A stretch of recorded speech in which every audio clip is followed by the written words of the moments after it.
My art space.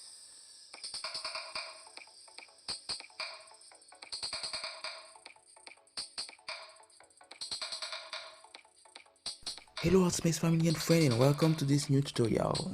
This is your friend Odai, and we are here and for this new video, and we will talk about today about how I use Clip Studio Paint 3D model to draw a character. So without further ado, let's get started.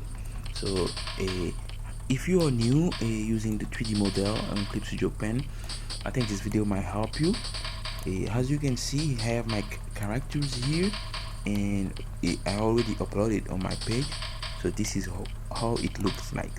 And now what you can ask yourself, what is this button on top of this head? You can divide those button on top of my characters in two categories. The first category is the for the camera, and the other category is for the model, to move the model and like in the 3D space. So now we will continue talking about how I did. Now after uploading the characters, I use those camera and model position tools to help me position my characters.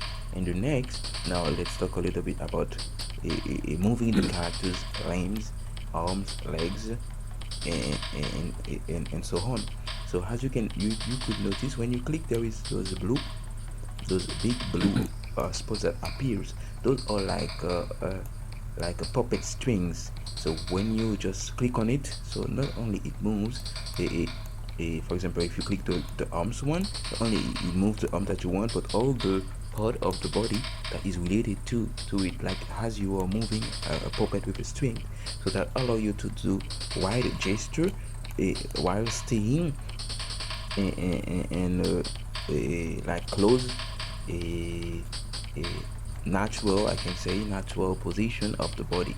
And the next, when you click specifically, now you can notice like those yellow circle, red circle that appear.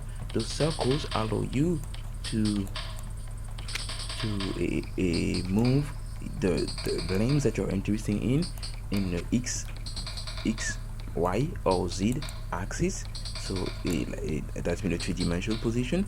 So you can go on, play with them to see and implement those in your drawing. So for the end position, Clip Studio Paint also allow you to move the fingers.